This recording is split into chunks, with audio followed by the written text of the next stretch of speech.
होश में आओ, होश में आओ। शिंदे तुम भी होश में आओ, होश में आओ, होश में आओ। होश में आके बात करो, खाली करो, वरना कुर्सी खाली करो, खाली करो, खाली करो।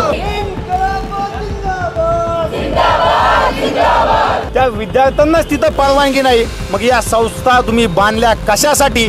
यांची PhDची जी काही फेलोशिप आहे ती मागील 1.5 ते 2 वर्षापासून थकीत आहे. त्यामुळे हा आंदोलन मी काल बसले किंवा आम्ही परवा बसलो असं नाही, हा आंदोलन 2 वर्षापासून चालू आहे. फडणवीस, पवार आणि शिंदे साहेबांनी लाडक्या बहिणींना रस्त्यावर आणलेलं आहे. जेव्हापासून संस्था स्थापन झाली अमृत, तेव्हापासून आजपर्यंत एकही ॲड त्यांनी काढलेली नाही आहे. तर आम्ही असे रस्त्यावर झोपतोय, मला खरंच ह्या गोष्टीची खंत वाटते. त्या संस्थाच्या बाहेर बसलेल्या विद्यार्थ्यांना आतमध्ये वॉशरूम वापरण्यासाठी देखील जाऊ दिलं जात नाही. या देशामध्ये जर का डॉक्टर M.S. स्वामीनाथन असतील, ज्यांनी या देशाला हरित क्रांती दिली, डॉक्टर APJ अब्दुल कलाम असतील, यांच्यासारखे जर शास्त्रज्ञ पुन्हा एकदा जर जन्माला आणायचे असेल तर सरकारला विद्यार्थ्यांच्या पाठीशी उभं राहावंच लागेल. आता आपण पुण्यातील FC रोडमधील गुडलक चौकामध्ये आहोत आणि इथे PhD विद्यार्थ्यांचा आक्रोश मोर्चा चालू आहे. तर त्यांच्या नेमक्या मागण्या काय आहेत आणि ते कालपासून उपोषणाला का बसले आहेत हे आपण त्यांच्याकडून जाणून घेऊया. PhD संशोधक विद्यार्थ्यांचा हा जो मोर्चा चालू आहे त्याची पार्श्वभूमी नेमकी काय आहे ते मला सांगा. सध्या इथे जे विद्यार्थी सर्वजण जे बसलेले आहेत हे सगळे PhD त्या ठिकाणी यांची चालू आहे आताच्या कंडिशनला. 2023-24 आणि 2024-25 अशा ज्या 2 वर्षाच्या बॅचेस आहेत, यांची PhDची जी काही फेलोशिप आहे ती मागील 1.5 ते 2 वर्षापासून थकीत आहे. कुठल्याही प्रकारची सारथी असेल, महाज्योती असेल, बार्टी असेल, अमृत असेल, RT असेल, या कुठल्याही संस्थांनी या विद्यार्थ्यांना फेलोशिप दिलेली नाही आहे. ज्या जागेवरती आज गुजरातसारख्या राज्यामध्ये देखील विद्यार्थ्यांना फेलोशिप दिल्या जाते, त्याच्यानंतर तमिळनाडूमध्ये दिल्या जाते, आसामसारख्या राज्यांमध्ये दिल्या जाते, तर आपल्या महाराष्ट्रासारख्या प्रगतशील राज्यामध्ये का नाही? आपले जे माननीय मुख्यमंत्री आहेत देवेंद्र फडणवीसजी यांनी त्यांच्या पहिल्या जी त्यांची टर्म होती त्या पहिल्या टर्ममध्ये त्यांनी ही व्हिजनरी पॉलिसी म्हणून लॉन्च केली होती की सारथी, महाज्योती याच्यामार्फत आपण PhDच्या विद्यार्थ्यांना फेलोशिप देऊया. आणि तो खरं तर खूप स्वागतार्ह त्यांचा निर्णय होता. सर्व विद्यार्थी खुश होते आणि त्याचा संशोधनामध्ये त्याचा सकारात्मक परिणाम दिसायला सुरुवात पण झाली होती. परंतु गेल्या काही मागील 2-3 वर्षापासून हा जो संघर्ष PhDच्या विद्यार्थ्यांसोबत होतो आहे, तर त्या विद्यार्थ्यांना फेलोशिप मिळत नाही आहे. आज त्याच्यामुळे काय होतं आहे की आम्ही घरातनं किती पैसा टाकणार? एक संशोधनाला त्या ठिकाणी 10 लाख, 15 लाख, 20 लाखांपर्यंत कमीत कमी खर्च आहे. तर तो खर्च आपण घरातनं देऊ नाही शकत इतका. PhDचा भरपूर सारा जो खर्च आहे, तर मग त्याच्यासाठी सरकारने आमच्या पाठीशी उभं राहणं गरजेचं आहे.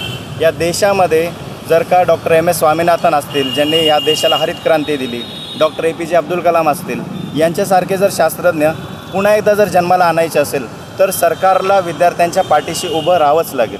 ओके. आणि काय काय मागण्या आहेत तुमच्या? मुख्य मागण्या काय काय आहेत? मुख्य मागण्या सध्या आमच्या अशा आहेत की या ज्या आमच्या 2 बॅचेस आहेत 2023-24 आणि 24-25 या विद्यार्थ्यांची त्या ठिकाणी सेपरेट जी ॲडव्हर्टिजमेंट आहे ती सगळ्यात पहिले त्यांनी काढावी आणि सरसकट या विद्यार्थ्यांना फेलोशिप देण्यात यावी.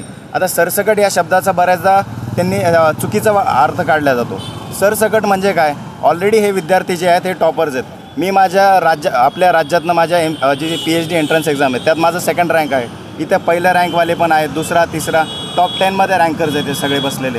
तर ऑलरेडी यांनी प्रूफ करून ते इथपर्यंत आलेले आहेत आणि त्याच्यावर पुन्हा एकदा त्यामुळे सरसकट म्हणण्यामध्ये आम्हाला कुठल्याही प्रकारे तिथे गैर वाटत नाही. कारण this all are scholars, they are called as PhD scholars. हा जो एक रिसर्च पेपर आहे तर हा सांगतो की 1 रुपया जर का तुम्ही कृषी संशोधनामध्ये जर का इन्व्हेस्ट केला तर त्याच्या बदल्यामध्ये जवळपास 13 ते 13.5 ते 14 रुपये त्याचा आउटपुट आहे. आणि खरं तर हा जो आउटपुट आहे, हा जो फायदा आहे, हा इस्रो आणि DRDO सारख्या संस्थांपेक्षा देखील ॲग्रिकल्चर रिसर्चमध्ये सर्वात जास्त आहे.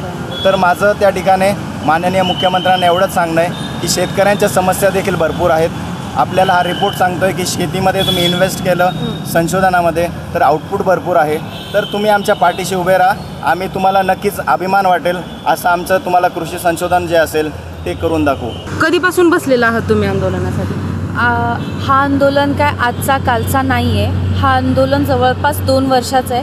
हां, भलेही मी प्रथम वर्षाची विद्यार्थी असू दे, पण इथे माझे सिनियर आहेत आणि जेव्हा मी MScला होते ह्यांचे मी स्ट्रगल्स पाहिलेले आहेत. त्यामुळं हा आंदोलन मी काल बसले किंवा आम्ही परवा बसलो असं नाही, हा आंदोलन 2 वर्षापासून चालू आहे. आणि सरकारने काही याची दखल घेतली आहे का?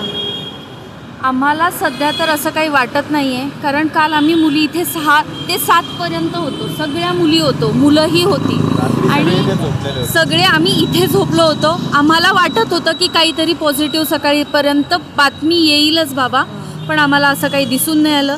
मला एवढंच वाईट वाटतं की हे भविष्य आहे. आम्ही PhD करतो म्हणजे खरंच नक्की काहीतरी देणं देतो, तर आम्ही असे रस्त्यावर झोपतोय. मला खरंच ह्या गोष्टीची खंत वाटते आणि कुठेतरी सरकारने खरंच लवकरात लवकर दखल घ्यावी असं आम्हाला वाटतं. इथे वेगवेगळ्या संस्थेचे विद्यार्थी बसलेले आहेत, तर त्यापैकी एक तुम्ही कुठल्या संस्थेचे लाभार्थी आहात आणि तुमच्या मुख्यत्वे काय मागण्या आहेत? मी अमृत संस्थेचा लाभार्थी आहे. अमृत संस्था ही सारथी, बार्टी आणि महाज्योती याच्या धर्तीवर स्थापन करण्यात आली होती आणि सारथीची आणि अमृतची स्थापना जवळपास एकाच काळात झालेली आहे, एकाच वर्षी झालेली आहे. मात्र जेव्हापासून संस्था स्थापन झाली अमृत, तेव्हापासून आजपर्यंत एकही ॲड त्यांनी काढलेली नाही आहे आणि कोणत्याही एकाही PhDच्या विद्यार्थ्यांना त्यांनी फेलोशिप दिली नाही. जे अमृतचं मेमोरंडम आहे त्याच्यामध्ये सुद्धा क्लिअर कट मेन्शन आहे की तुम्हाला PhDच्या विद्यार्थ्यांना फेलोशिप दिली जाईल आणि जे अमृतचं जे ॲडमिनिस्ट्रेशन जे आहे त्याच्यामध्ये एक पद आहे की ज्याच्यामध्ये त्या PhDचे जे विद्यार्थी आहेत महाराष्ट्रभर, EWS म्हणजे आर्थिकदृष्ट्या दुर्बल घटकाच्या खाली येणारे, तर त्यांचं इन्फॉर्मेशन कलेक्ट करण्यासाठी एक पद भरलेलं आहे. आणि एवढं सगळं असताना, अमृतमध्ये सगळी व्यवस्था असताना, त्यांच्या मेमोरंडममध्ये असताना ज्यावेळेस आम्ही त्यांना संपर्क करायचा प्रयत्न केला त्यावेळेस त्यांच्याकडनं आम्हाला अपेक्षित असं उत्तर भेटलं नाही आणि त्यांच्याकडनं असं सांगण्यात आलं की आम्हाला ही फेलोशिप सुरू करायचीच नाही आहे, आम्ही ही फेलोशिप सुरूच करणार नाही असं त्यांच्याकडनं म्हणणं आलं. मग जर सगळी व्यवस्था आहे, सगळं तुमच्याकडे मेन्शन आहे, जर तुमची स्थापना जर एखाद्या दुसऱ्या संस्थेच्या धर्तीवर झाली तर ती संस्था तुम्हाला लाभ देत आहे बाकीच्या स्टुडंटना, तर मग 3 वर्षापासून तुम्ही ॲड का काढली नाही? आमचे 2022 साली शेवटची ॲड आली होती ह्या संस्थेची बाकीच्या सगळ्या, तर त्यावेळेस पण अमृतची ॲड आली नाही. म्हणजे बाकी सगळ्या संस्थांची ॲड आली. आमचे 2022चे जे सिनियर होते त्या बाकी 2022च्या सर्व विद्यार्थ्यांना PhDच्या फेलोशिप मिळाली, मात्र अमृतच्या अंडर येणारे किंवा आर्थिकदृष्ट्या EWSमध्ये येणारे एकाही विद्यार्थ्याला फेलोशिप मिळाली. विद्यार्थ्यांच्या मागण्यांबाबत काय सांगाल तुम्ही? फडणवीस, पवार आणि शिंदे साहेबांनी लाडक्या बहिणींना रस्त्यावर आणलेलं आहे. महाराष्ट्रातल्या वेगवेगळ्या जिल्ह्यांमधून या ठिकाणं विद्यार्थिनी ज्या PhDचं संशोधन करतात त्या या ठिकाणं आलेल्या आहेत. यांना काल इथे रात्रभर रस्त्यावरती झोपण्याची वेळ आलेली आहे आणि काल पुणे विद्यापीठ ते गुडलक चौक असा 8 किलोमीटरचा विद्यार्थ्यांनी मोर्चा काढला, त्यांनी घोषणाबाजी केली. याच्या आधी देखील त्या ठिकाणी जिल्हाधिकारी असतील, सारथी, बार्टी, RT, महाज्योती या ज्या संस्था आहेत, अमृत यांच्या संचालकांना भेटून वारंवार विद्यार्थ्यांनी निवेदनं दिलेली आहेत, निदर्शनं त्याच्यासमोर केलेले आहेत, पण विद्यार्थ्यांच्या मागण्या त्यांनी लक्षात घेतलेल्या नाहीत. प्रशासन हे शासनावरती ढकलतं. ते म्हणतं की शासनाने आम्हाला निधी दिला की मग आम्ही त्या ठिकाणं जाहिरात काढू आणि शासन म्हणतं की आमच्या हातात ते प्रकरण नाही, या संस्था ज्या आहेत त्या स्वायत्त आहेत, त्या त्यांचा निर्णय घेतील, शासन फक्त त्यांना निधी पुरवणार आहे, पण निर्णय हा संस्थेचा असेल. म्हणजे विद्यार्थ्यांनी जायचं कुठं? आणि जेव्हा विद्यार्थी या संस्थेच्या कार्यालयासमोर आंदोलन करतात, निदर्शने करतात किंवा उपोषणासाठी बसतात, त्यावेळेस त्या संस्थाच्या बाहेर बसलेल्या विद्यार्थ्यांना आतमध्ये वॉशरूम वापरण्यासाठी देखील जाऊ दिलं जात नाही, त्यांना पाणी पिण्यासाठी देखील जाऊ दिलं जात नाही. मग इथे प्रश्न असा पडतो की एवढ्या करोडो रुपयाच्या ज्या संस्था तुम्ही उभारल्या, त्या ज्या विद्यार्थ्यांसाठी तुम्ही उभारल्या त्या विद्यार्थ्यांनाच तिथं परवानगी नाही, मग या संस्था तुम्ही बांधल्या कशासाठी? याचं उत्तर या ठिकाणी शासनाने दिलं गेलं पाहिजे. विद्यार्थ्याची मागणी काही गैर नाही आहे, विद्यार्थी अगदी रास्त मागणी करत आहेत. उच्च शिक्षणासाठी, संशोधनासाठी खर्च जास्तीत जास्त जगभरामध्ये होतो हे आपण सगळ्यांनी पाहितलेलं आहे, आपण पाहत आहोत. मात्र भारतामध्ये शिक्षणावरचा जो खर्च आहे तो कमी केला जातो आणि विशेषतः महाराष्ट्रामध्ये जे सध्याचं सरकार आहे, जे भाजप सरकार आहे, फडणवीस, पवार, शिंदेंचं जे सरकार आहे, यांनी खर्चामध्ये प्रचंड कपात केलेली आहे आणि फेलोशिप असेल ती वेळेवर न देणं असेल आणि इतर जे मुद्दे आहेत, शिष्यवृत्तीचे मुद्दे आहेत, विद्यार्थ्यांना त्या देखील वेळेवर मिळत नाहीत.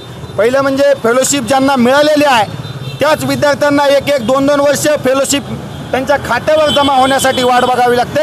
आणि आता हे विद्यार्थी आहेत, मला असं वाटतं की कदाचित हे शेवटचे विद्यार्थी असतील जे संशोधनासाठी ही शेवटची बॅच असू शकते, कारण परमनंट प्राध्यापकाची संख्याच त्या ठिकाणी महाराष्ट्रामध्ये राहिलेली नाही आणि शासनाची ते प्राध्यापक भरण्याची मानसिकता देखील नाही आहे. आपण पुणे विद्यापीठाची बातमी बघितली असेल, फक्त 10 प्राध्यापक तिथं आहेत. म्हणून हे संशोधक आहेत, हे देशाचं भविष्य आहेत, हे समाजाला दिशा देणार आहे. संशोधनातून विकास होतो, संशोधनातून विवेक जागृत होतो, संशोधनातून विज्ञान तंत्रज्ञान याचा शोध लागतो आणि मानवी जीवन हे सुकर होतं. म्हणून संशोधनावर खर्च होणं गरजेचं आहे. शासनानं विद्यार्थ्याच्या रास्त मागण्यावर विचार केला पाहिजे आणि सर्व संस्थाच्या जाहिराती तात्काळ काढल्या पाहिजेत.